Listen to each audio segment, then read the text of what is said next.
Nick, what'd you make of all this yesterday? Man, Cris called me yesterday around 5 o'clock when all the news was filtering in and didn't even say hi, just was laughing. And I knew exactly what he was calling about.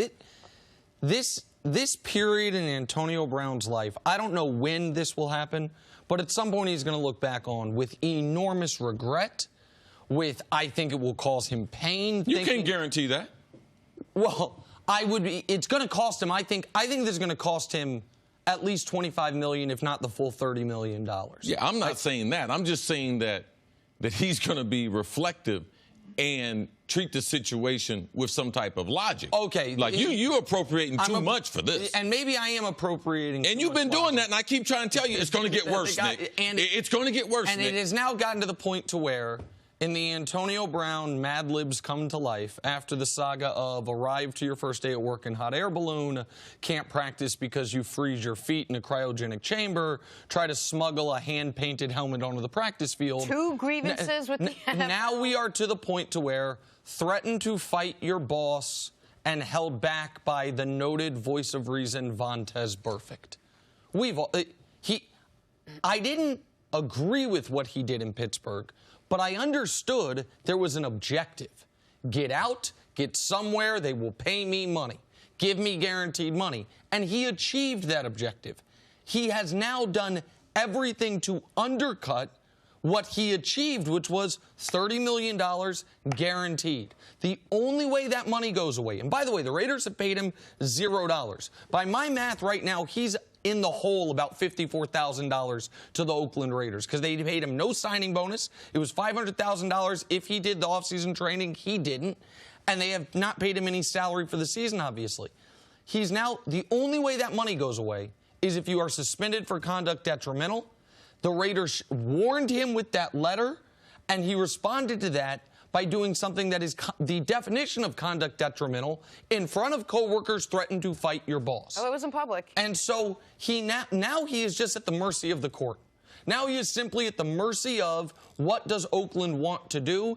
And you could, listen, Drew Rosenhaus is as good as anybody at, even when his client does the indefensible defending it. He wasn't not defending Antonio there. He was just like, hopefully we can work it out. Hopefully this can come to a resolution. Well, he'd like to get paid, too. Of course. 3% of $30 million, that's about $900,000 that Drew Rosenhaus has on the line in this. So I think this ends terribly. You usually, I can't believe the divorce is going to happen before the honeymoon, but it appears that that's where this is headed. Well, I just hope that you talked about he's at the mercy of the court. Well, the judge is John Gruden, and the whole football world should be watching because John Gruden has tried to put himself off as a disciplinarian. That's what he did in Tampa Bay. That's why he suspended Keyshawn Johnson. He made Keyshawn Johnson go home for less than what's going on in Oakland. So now you've come out of TV, and I still think you're a TV star. But now it's the moment of truth. You hired Mike Mayock. He came out of television. You made him the general manager. Now are you going to empower him to do his job? Everyone's got a right to be able to do their job, and Mike Mayock can't do his job unless Gruden gives him the power. After being threatened, assaulted by one of the players, Gruden's got to be able to do something to the player. Because Mike Mayock is not going to ever have any type of say around that locker room. Guys aren't going to respect him if Gruden does not back him up. I'll be surprised if Gruden backs him up. Gruden wants the player. Gruden wants the player on the field, and this is what they've invested in. I told you guys, one of the things about Gruden upset me. I know Amari Cooper. I've been knowing him since he was 16 years old.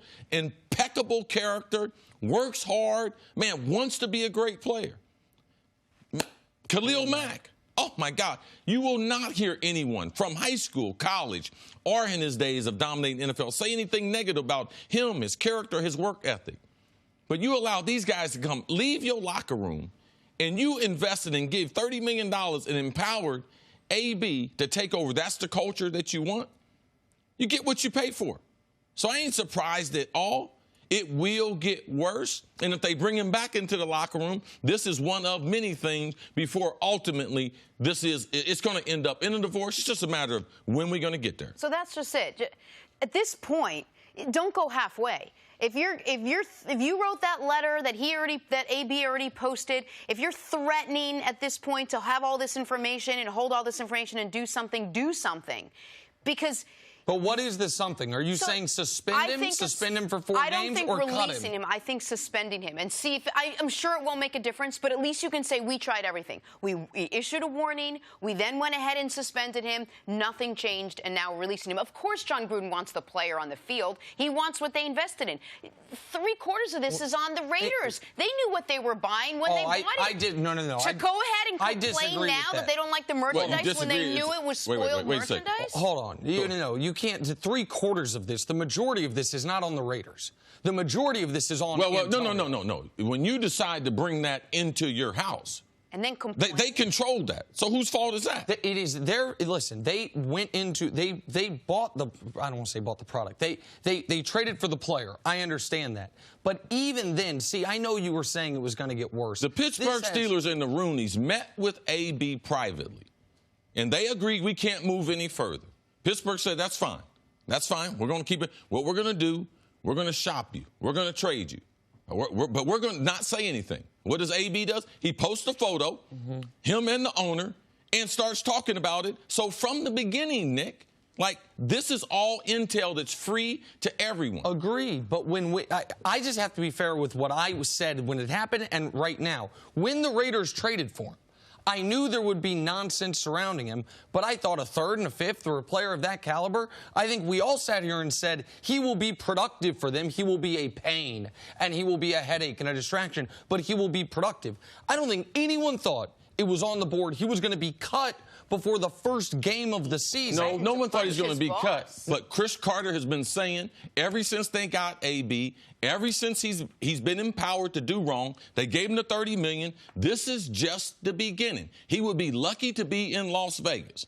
Now, it's not fair to the team. It's not fair to Carr, but I have been consistent about this. No one expected him before the first game. Right. But I have been consistent 100%. that this is just the beginning. And right now, if Oakland put out to the league, we will trade you Antonio Brown under his current contract for a conditional 7th-round pick, meaning you can have him for free, but you assume the contract. Does any team sign up for it? I think the answer is no. Now, if he gets cut, will he get brought in by a team for a different contract? Almost assuredly, yes. But I think Antonio has done enough to where if you could just take him from Oakland under $15 million this year, $15 million next year, I don't think any team wants that. This is the thing, Nick. I disagree with you, man. This league is crazy, man. I have seen dudes. I'm talking about real crimes, bro. He hadn't committed any crimes. And teams have tried to sign them or sign them, and they go on to play in the NFL after these events. So to think that AB, because he threatened the general manager, he's getting ready to be out of football? Oh, no, absolutely not. This is one of the reasons why I was upset about Kaepernick. Man, you got all these really edgy guys playing, but because a guy protests peacefully, he can't play. AB, if they cut him, he will be playing somewhere else. Oh, I agree. I thought I said that. If they cut him, he'll be playing somewhere else. I don't think anyone would take on his contract along with him. I think if he gets cut and you get him for $3 million, the team will take a chance on him. But if the Raiders, before cutting him, said, we'll trade you for nothing. This is 100% the Raiders' fault. All you got to do is go out there and do the research. And Mike Mayock, this kid was forced on him by John Gruden. 100% on the Raiders, no one else. You can't expect a bad juvenile kid to come into your house and then all of a sudden he's going to have table manners? Absolutely not. You get what you deserve, and it's 100% the Raiders' fault. Thanks for watching. Subscribe here to get the latest from the show. Also, be sure to check out more of the best clips from First Things First, or go watch a few segments from our other shows on FS1.